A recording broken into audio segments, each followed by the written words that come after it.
pieds sur terre, Sonia Kronlund. Personne n'ose provoquer l'avenir. Faudrait être fou pour provoquer l'avenir. Selon une estimation de l'ONU, qui est à prendre avec des pincettes, il y aurait au sein des combattants de l'État islamique 25 000 étrangers. Ils représenteraient la moitié au moins des forces de Daesh, ce qui redessine au passage complètement la géopolitique mondiale du djihad. Parmi ces combattants, on estime que 3 000 viennent d'Europe et 400 de France, la nationalité occidentale la plus représentée. Si on y ajoute les Maghrébins et Africains francophones et fort nombreux, on se rend compte que le français est la langue la plus utilisée au sein de l'État islamique, ce qui est une triste victoire pour les défenseurs de la langue française. Les filles, souvent jeunes, très jeunes, françaises, seraient une centaine. L'histoire que vous allez entendre est celle de l'une d'elles, Nora, 16 ans au moment de son départ. C'est aussi celle de son frère, Fouad El-Bati, un des premiers, un des seuls et un des rares à avoir tout de suite alerté les autorités et les médias de la disparition de sa sœur début 2014. Mineur, sorti de France sans autorisation de sortie du territoire, le cas de Nora a depuis fait école, si on peut dire. C'est à la suite de sa disparition et de celle de 2 adolescents de Toulouse quelques jours auparavant, et à la suite de leur signalement, que les frontières ont été contrôlées plus systématiquement, avec un succès assez relatif. Parti le 23 janvier, Nora n'est jamais revenue. Mais son frère Fouad n'a jamais renoncé non plus à la faire revenir. Pour cela, il a quitté son travail de chauffeur routier, il est parti en Syrie la chercher, revenu, et depuis, il se bat sans relâche pour la retrouver. C'est le combat de sa vie à lui, récupérer Nora et empêcher que d'autres la rejoignent. Il est encore un des seuls à avoir le courage de prendre la parole publiquement, à raconter son histoire, malgré les pressions et même les agressions dont il a été victime à son retour. Il est aussi doux que ses mots sont durs, comme on l'entend jusqu'à 14h dans Les Pieds sur Terre sur France Culture, au micro de Leila Djitli. En réalité, on ne sait jamais ce qui se passe, on sait simplement ce qu'on veut qu'il se passe. Et c'est comme ça que les choses arrivent.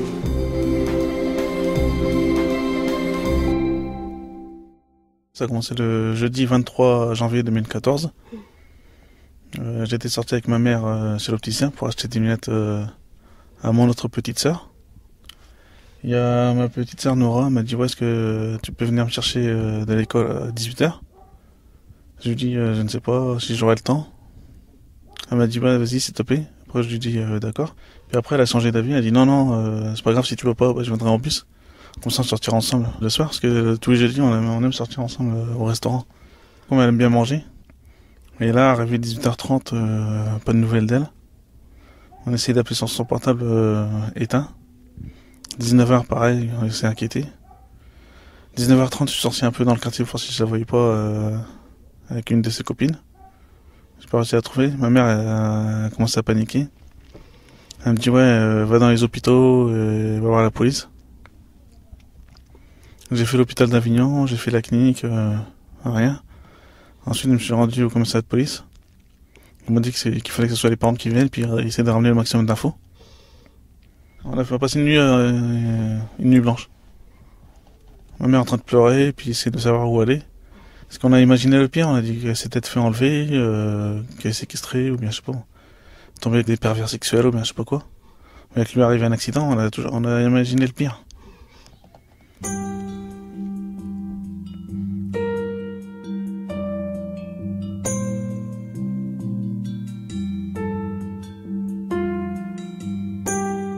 Le lendemain, on est parti directement au lycée.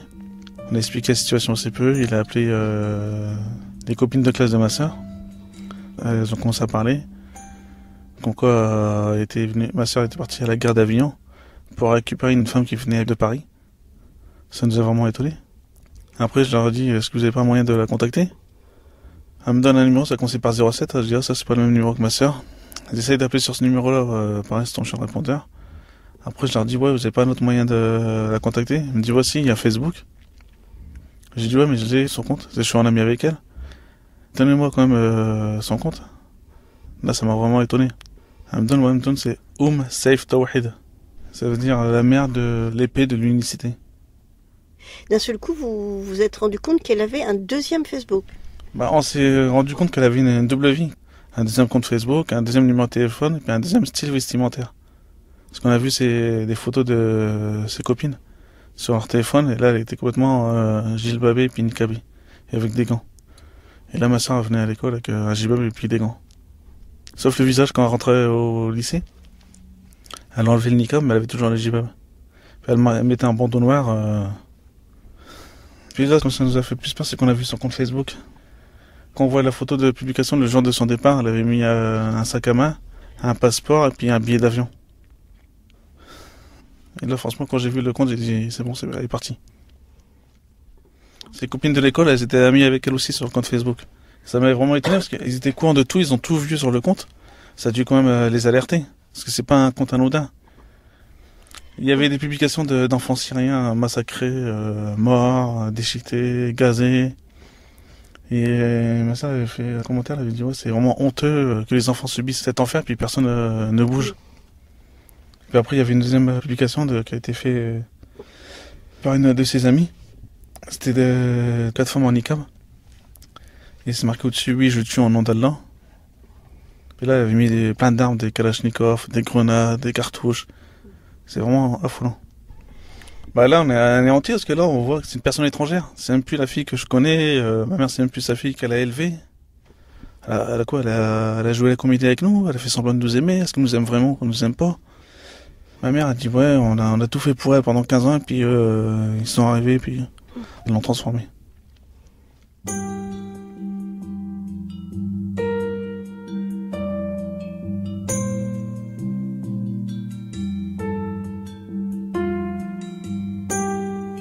On est 6 en tout. J'ai 4 sœurs et 2 frères. Et un frère plutôt. On s'aime beaucoup. On peut pas se séparer. Dès que je pars une journée, tout de suite, je reçois 50 appels. On a que des mots doux entre nous. Oh, je t'aime, mon cœur, mon bébé. Et on s'envoie des petits cœurs. Non, c'est vraiment très fusionnel. C'est vrai, apparemment, on faisait beaucoup de jaloux. Et trop d'amour, comme on dit. Ma sœur, quand elle est partie en Syrie, elle avait 15 ans. Ça se passait très bien à l'école, puis elle était en seconde. Elle avait 13 de moyenne au premier trimestre. Donc elle n'avait rien à redire. Et c'était une fille très sensible, douce, gentille. Il y avait une personne âgée qui habitait au-dessus de chez nous. Et ma soeur, des fois, elle se mettait à la fenêtre de la cuisine, puis elle regardait dès que la femme arrivait pour descendre, pour l'aider, pour monter les courses. Donc elle restait discuter avec elle.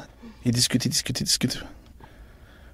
Elle, son objectif, c'était de devenir médecin, mais elle travaillait bénévolement. Et ma mère a dit ouais, mais comment tu vas faire pour vivre? Elle dit ouais, c'est Allah qui subvient à nos besoins. Dans la famille, on est tous pratiquants. Et elle avait le même parcours que nous, sans excès. Mais là, malheureusement, elle est vraiment tombée dans une secte.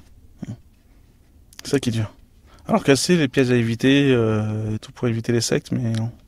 Parce qu'on a quand même eu des discussions sur ce qui se passait sur le 11 septembre, tout ça, et sur les attentats de Londres. Mon père disait ouais, faut faire attention parce que c'est des personnes mauvaises qui font ça, ils ont rien compris à l'islam.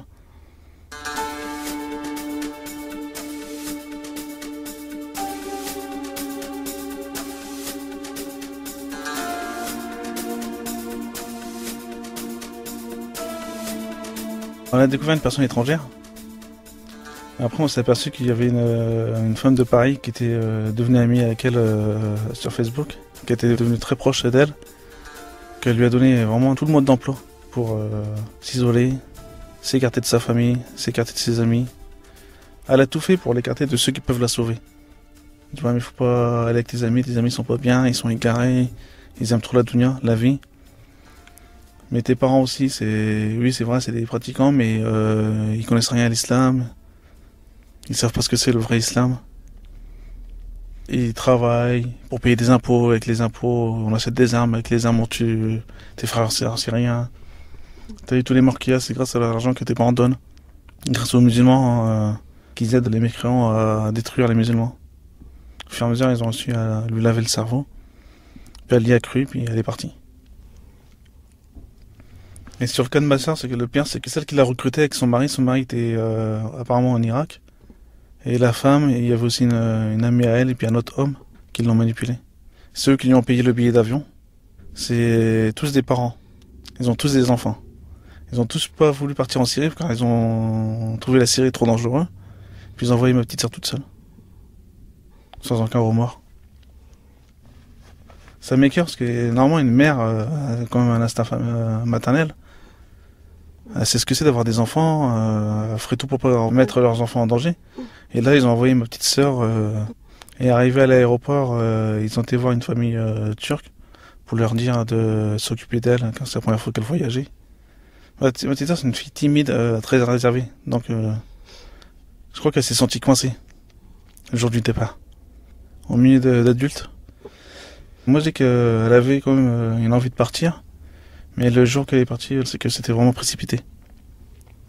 Parce qu'ils sont malins, ils disent qu'il y aura un départ, mais ils disent jamais quand exactement, pour pas qu'ils se fassent attraper.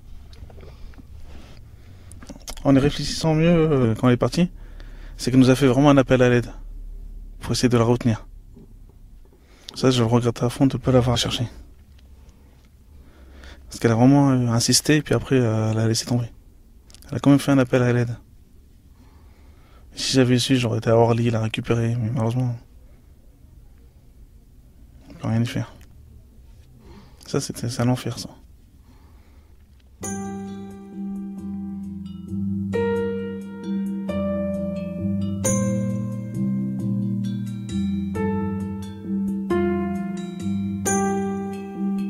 Dimanche ce soir, j'ai reçu un message d'une amie à elle. Elle me dit ouais, connecte-toi sur Facebook. Nora, elle est connectée. Donc je me connecte sur Facebook, j'ajoute un ami, elle accepte. Et puis quand on commence à parler, elle dit c'est bon, ne vous inquiétez pas, je suis en Syrie, à Alep. Et là c'est la douche froide. Là je vois ma mère qui est en train de pleurer.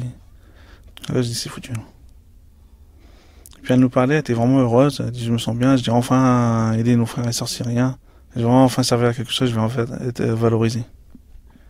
Je dis comment tu fais pour être heureuse alors que tu es en train de tuer tes parents? Ta mère, elle va aller à l'hôpital, ton père il est malade du cœur, et tes frères et sœurs, tu as pensé à eux? Comment tu peux être heureuse alors que tout le monde est malheureux? Elle a dit oui, mais ça c'est qu'une épreuve d'Allah. Si je meurs en martyr, je pourrais intercéder pour vous au paradis. C'était pour nous protéger. Quand on était dans l'égarement, la seule chose qu'elle peut faire, c'est que de mourir là-bas, dans le pays du Cham. Et puis, comme ça, elle ira au paradis, puis elle nous emmènera tous au paradis. Elle pourra intercéder pour nous. Elle fait ça que pour nous. Elle dit, je me sacrifie pour vous. Mon père, il a été choqué quand il a entendu ça. Il a dit, ouais, mais comment tu sais que tu vas aller au paradis, toi? Vous êtes tous entre barbares, et puis tu crois que tu vas nous emmener au paradis comme ça, aussi facilement? Elle était complètement dans un monde. Elle dit, c'est bon, on l'a perdu. Bon, on lui a dit, reviens plusieurs fois, mais jamais elle a voulu revenir. Elle a dit, non, c'est pas la peine. De janvier à mi-mars, on l'avait tout le temps au téléphone. 5-6 fois par jour. Souvent par Facebook. Mais mi-mars, elle a commencé à craquer. Et là, elle a commencé à pleurer. Elle dit, ouais, je regarde ce que j'ai fait. Maman, pardon. J'aurais dû jamais te laisser tomber. Je vous aime trop. J'ai fait la plus grosse erreur de ma vie. Carrément, elle pleurait. Et puis là, le téléphone, ça a coupé. On a essayé de la revoir, ça décrochait pas. À partir de ce moment-là, c'est très rare qu'on l'a eu au téléphone. Très, très, très, très rare.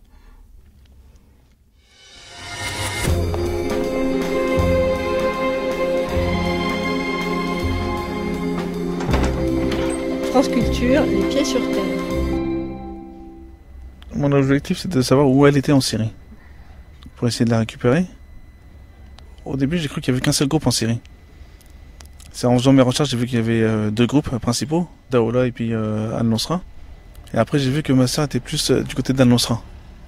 Donc ensuite, j'ai regardé les cartes de Syrie. J'ai vu qu'ils étaient plus du côté d'Alep, jusqu'à la frontière. Après, j'ai vu aussi qu'ils étaient proches de Al-Konetra, du sud de la Syrie. Et j'ai su par hasard que le nouveau émir de ma sœur, c'était Omar Hamsen. J'ai fait des recherches sur cette personne, j'ai vu que c'était lui qui faisait les vidéos, je sais qu'il recrutait pas mal en France. Donc je tape Omar Hamsen sur Facebook. Paf, je tombe dessus. Trop facile. C'était le seul. J'ai vu qu'il y avait plus de 2000 amis sur Facebook. J'ajoute un ami. Après, je suis rentré en contact avec lui. Aussi facilement. J'ai fait connaissance avec lui, tout ça. Je dis, ouais, ça serait pour venir en Syrie, pour voir ma sœur, tout ça. Puis il m'a dit, ouais, il n'y a pas de souci, tu peux venir, tu rentreras en sécurité, tu ressortiras en sécurité. Puis il n'y a qu'une seule condition, c'est que ta sœur, tu peux pas la forcer à revenir. Ça veut venir, on la laisse venir. Si elle veut pas, elle vient pas. J'ai ok, pas de problème. Après, on s'est fixé un rendez-vous. J'ai pris l'avion Marignan, Istanbul, Istanbul, Hatay, Rayyanli. Je suis resté à Rayyanli pendant 15 jours à peu près. Et au bout de 15 jours, un mardi, je reçois un appel, on me dit ouais, demain, mercredi, tu bouges pas à midi, le passeur vient te chercher.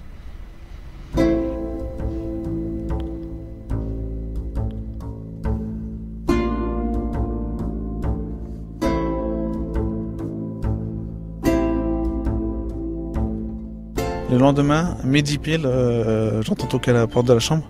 C'était le passeur. Ensuite, on part, on roule pendant peut-être 1 heure en Turquie. On traverse la frontière sur un radeau. Ouais, un radeau. Il y avait une petite rivière, donc on m'a fait traverser. Arrivé de l'autre côté, le passeur qui froide, je dis ouais. Il dit monte dans le pick-up. Je monte dans le pick-up et là je vois à côté de moi une calache. Je dis merde, c'est que... Donc c'est vraiment réel. Là j'ai vu que c'était vraiment réel. Au début c'était loin. Mais là quand je vois l'arme juste à côté de moi, juste prêt à être utilisé. Après on repart. Et en route on voit des pick-up. Tout ce qu'on voyait à la télé. Ça c'était incroyable. Avec des gros drapeaux noirs, avec il y en a qui avaient des mitrailleuses sur l'arrière du pick-up. Mais c'est vraiment bizarre, c'est que... j'arrive pas à l'admettre que c'est vrai. J'arrive pas à y croire. Puis à partir de là, il commence à rouler comme un dingue, puis il me parlait, il dit ouais, pourquoi tu restes pas là pour faire le djihad, c'est très important. Toi tu restes en France avec les mécréants, alors que tu peux aider tes frères et sœurs. T'as plus d'importance ici que là-bas. Il dit à force, vous, ceux qui vivent en France, franchement je vous comprends pas, je dis comment vous faites pour vivre dans un pays qui vous déteste. Puis je suivais dans son mouvement, je dis ouais t'as raison, faut que je réfléchisse. Après on a roulé pendant peut-être 1h30, 2 heures. Mais franchement, j'ai cru que j'allais mourir juste en route, quoi. Parce qu'il roulait vraiment comme un taré. Et quand il tournait à gauche, il regardait pas ce qui venait à droite. Et quand il tournait à droite, il regardait pas ce qui venait à gauche. Et il roulait, et puis d'un seul coup, au milieu de la route, il y avait des gros talus de cailloux, de sable. Donc il montait sur le talus, puis il redescendait. C'était fou. Et là, je me suis dit, vraiment, je suis tombé dans un monde de taré, quoi. Après, on s'est arrêté à côté d'une villa. C'est là que je vous le dépose. Donc je descends. Puis là, c'était tous des Français. Là, c'est comme si c'était en France, quoi. C'était pareil. C'était que des Français, ils étaient tous habillés avec des camises, des chemises longues avec les pantalons traditionnels. Ils avaient tous des caloches. Puis sincèrement au début, ils m'ont tous super bien accueilli. Ils étaient tous gentils avec moi, proches, ils disaient ouais, est-ce que tu veux? Ils disaient de venir manger une pizza. Donc on est sorti en ville, on a mangé une pizza, bien Pepsi. C'est comme si on était en France, quoi. Sauf qu'il y avait des armes. Une demi-heure après, il y a Omar Ramzan qui est arrivé. Puis après il commence à parler. Il s'énervait pas, il parlait vraiment doucement. Après, il me sortait des hadiths, il me sortait ci, ça.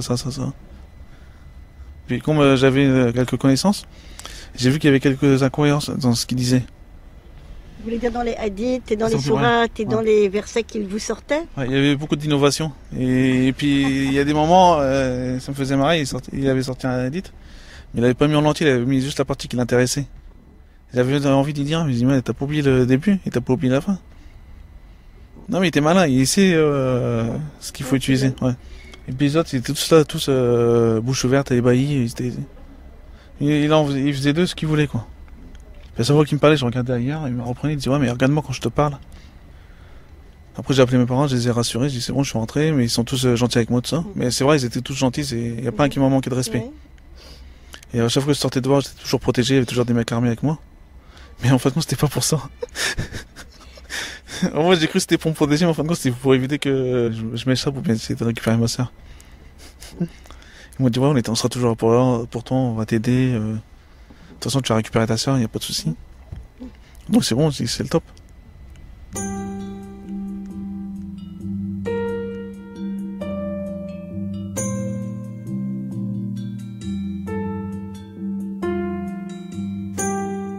Le lendemain, Omar me dit ouais, tu vas aller voir ta soeur. Franchement là j'étais super content. Il disait enfin, pourtant j'y croyais même plus. Après toute la journée j'attends, pas de nouvelles de lui. Après vers 22h ou 23h, Omar il arrive avec son bras droit et puis son chauffeur. Viens, on va aller voir ta soeur. Là j'ai dit alhamdoulilah, enfin. Ouais. Après j'ai cru qu'on allait partir en voiture, on dit non on va y aller à pied, c'est pas loin, c'est à 5 minutes à pied. Donc on y va, on marche, on s'arrête en route dans une boutique. On achète quelques gâteaux, des bonbons pour les enfants, puis il dit ouais moi je prends toujours des gâteaux et puis des bonbons pour ta soeur aussi. Parce qu'il s'est dit que c'est une gourmande. Puis je commençais à rigoler, j'étais vraiment sincère, franchement j'étais naïf. On arrive devant un immeuble, on monte, on frappe, il y a un autre homme qui ouvre la porte. Il dit ouais, Fouad est venu voir sa sœur. Il dit ok. Après Omar il me dit ouais mais t'attends ici dans le couloir, je vais dire aux femmes de se vêtir. Ok. Et j'entendais Omar parler avec ma sœur. J'entendais sa voix, franchement plus j'entendais sa voix, plus mon cœur il palpitait. C'était vraiment elle. Mais j'arrivais pas à comprendre ce qu'il disait. Sincèrement, tellement que stressé, je savais qu'elle était juste à côté de moi. Je savais qu'elle était pas loin. Après il revient.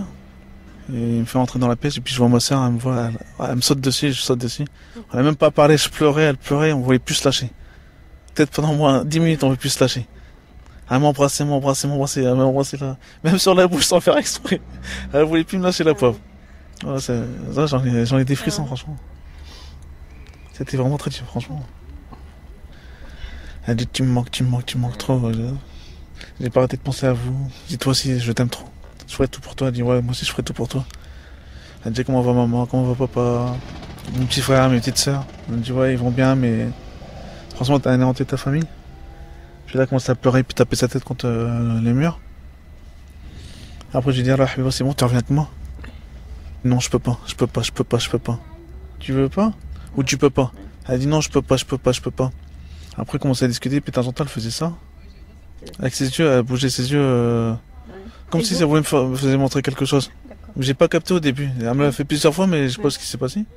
Après je vois sur le meuble il y avait une caméra qui avait le bouton rouge qui clignotait. À partir de là j'ai compris. J'ai dit qu'elle est vraiment séquestrée. Après je dis bon maintenant il serait temps que tu enlèves ton niqab. Puis elle a enlevé son niqab puis là elle m'a vraiment fait peur. Mais là elle a vraiment dirait qu'elle avait pris au moins 10 ans d'âge et puis elle avait le visage enflé, elle avait le teint jauni. Ça m'a tué. Et là j'ai vu comme quoi vraiment elle était vraiment victime. Retenue physiquement et mentalement. Là je me suis dit vraiment que je crois que j'ai peut-être perdu. Puis après à partir de là ma soeur commence à craquer, à pleurer. Elle dit vous me manquez trop, j'ai envie d'aller vous voir, j'ai envie de serrer maman dans mes bras, j'ai envie de voir mon petit frère. Et là Omar il a senti qu'elle allait craquer. Il m'a dit viens on part, tu reviendras voir ta soeur demain. Parce qu'elle est tard, faut que les autres ils dorment, tout ça. Moi j'ai cru que c'était vrai. Donc on est retourné, franchement j'étais content, j'étais soulagé de l'avoir vu. J'ai appelé ma mère était soulagée, elle a parlé avec ma soeur au téléphone. Et il pleurait tout, franchement il y avait trop d'émotions, c'était vraiment... Après on est reparti, moi ils m'ont déposé à la villa, puis eux ils sont repartis de l'autre côté. Sincèrement j'ai pas dormi de la nuit, j'ai pas arrêté de penser à elle.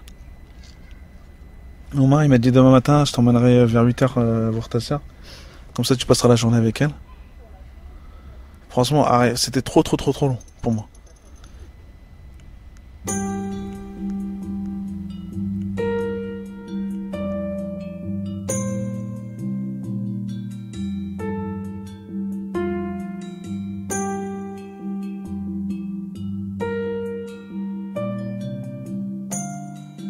Quand j'ai pas dormi, j'attendais 8h. Rien, 8h30, 9h, 9h30. Arrivé 11h30, je vois qu'il y a personne. Et quand j'étais dans la cour, il y avait ceux qui étaient avec moi qui me gardaient. Il est rentré à l'intérieur et moi j'en ai profité pour sortir. Donc je suis sorti, je suis parti à pied directement où elle était ma sœur. Je frappe à la porte. Et là c'est un homme qui ouvre la porte. Il me dit ouais je suis venu voir ma sœur, c'est Omar qui me l'a dit. J'ai menti. Il me dit ok pas de problème, je suis rentré. Et là ma sœur a commencé à pleurer, à craquer, puis lui il avait appelé en même temps Omar. Donc on m'a dit de partir, de rentrer à la ville là. Après Omar il est arrivé une demi-heure après, il a commencé à crier, il dit ouais mais tu sais que t'aurais pu risquer ta vie, t'aurais pu te faire tuer, t'aurais pu te faire enlever. Sincèrement je l'ai pas cru du tout. Le lendemain on m'a dit j'avais plus le droit de sortir. Si c'est ça, faut qu'il y ait toujours des mecs armés avec moi. Et il fallait que je demande aussi l'autorisation de sortir. Donc il repart. Une heure après, moi je rentre dans la chambre où ils se mettent tous dans cette chambre-là, puis ils sont tous sur Internet, Facebook, site de rencontres, ils sont tous là en train de recruter, ouais, à draguer, chercher des filles. 5 minutes après, j'entends crier à l'extérieur. Et là il y a au moins une quinzaine d'hommes qui arrivent cagoulés, armés. Ils arrivent, ils me prennent, ils me balancent par terre, ils me mettent une cagoule, ils me mettent les menottes. Après on m'a monté dans un véhicule. On m'a dit d'abaisser ma tête. Ils ont dû mettre une espèce de couverture au-dessus de moi. Puis après, on a commencé à rouler pendant un moment. Puis à chaque fois, j'essayais de me lever et on me tapait à l'arrière. On a roulé comme ça pendant environ 2h, 2h30. Après, on m'a emmené dans un autre endroit. Après, on m'a déshabillé, tout nu. Puis je sais pas combien de temps après, il y a une personne qui arrive. Il se fait passer pour les services secrets d'Al-Qaïda. On sait que t'es un espion, que t'es venu là pour nous espionner. Il me posait des questions sur ma vie, ce que je faisais. Quand j'ai fait mon service militaire, ils ont cru que j'avais fait l'armée, que j'avais fait la guerre, tout ça. Ils me disent que j'avais tué des musulmans. Puis il commençait à délirer. Il dit, de toute façon, demain, on tue pas sur tribunal et puis après, on t'exécute.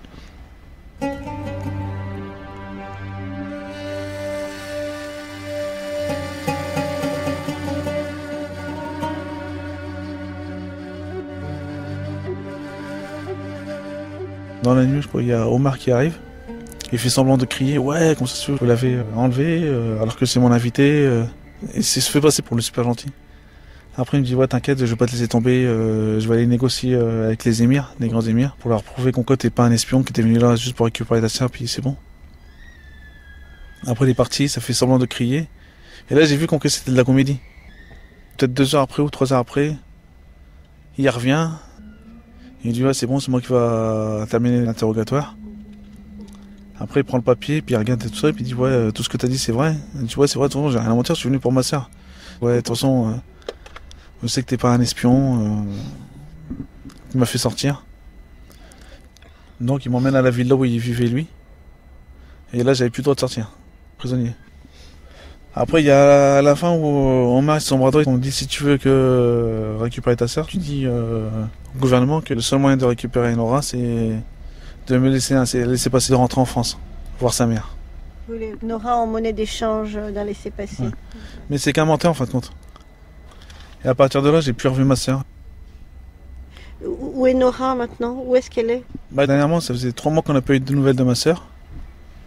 Après, on a eu des nouvelles. Bon, la seule chose qu'on sait, c'est qu'elle est proche de la frontière et qu'elle est en sécurité. C'est tout.